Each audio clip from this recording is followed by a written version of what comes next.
Throughout the world, violence is a known fact, and television does not help the matter at all.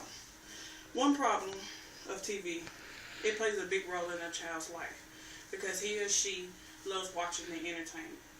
According to Harvard Children's Health, studies have shown that in a typical week, the average child between the age of 2 and 7 spends more than 3 hours per day watching television, playing video games, watching video games, using the computer, and listening to music. Children between the ages of 8 and 18 spend more than 6 hours per day, 47 hours per week, the equivalent of a full-time job. Television shapes a child's mind.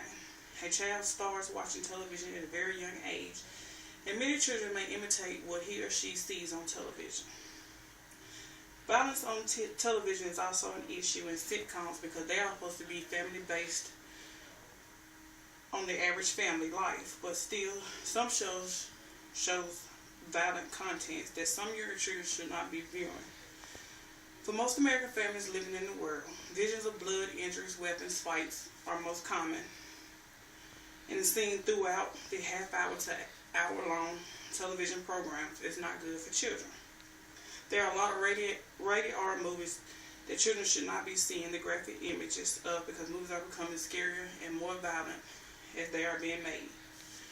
According to Harvard Children's Health stated, recent studies shows that a middle school age children who watch rated R movies are likely to try smoking or drinking, increasing their risk of violent behavior.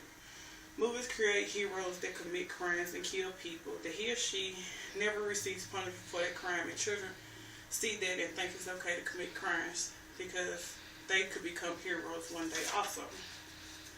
The second problem is violence in the video games. These games help aid the players to violence, reward players for the violent act by letting them collect and advance to the next level in order to play and win.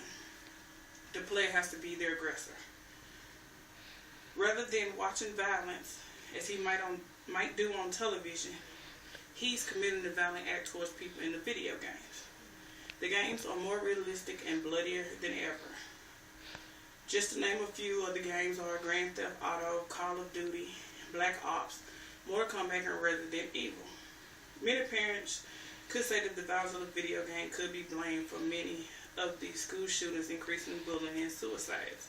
And violence towards women, children, and teenagers play these games and they will turn a fantasy world into real life that results in people losing their lives. The last problem is the behavior while children are viewing these television programs, movies, and games.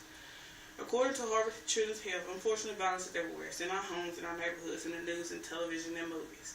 It's important you talk to your teen about what he or she are watching to help prevent a violent behavior. There are many steps that parents can take to reduce the amount of impact of violent images in our lives and the lives of our children. According to William and Robert Sage, parents should encourage to control their children's TV viewing at home and should watch programs with their children to help them view the right shows. Parents need to explain what's real and what's not. Parents should look for TV shows, video games, videos, books, movies that shows a positive role model to counteract the active attitude of today's violent superheroes. Parents should watch shows and movies with their child to determine what is acceptable and what is not. Keeping the family television in a central location makes it easier to monitor the child's media consumption. Talk to your children about the different ways to solve a problem instead of violence towards someone. Set ground rules such as no hitting and enforce them. In addition, set a good example and always stay calm. Here's a couple of violent cartoons that I found. That's Tom and Jerry. And then here is a violent video game where a man is getting killed or something in the bathtub.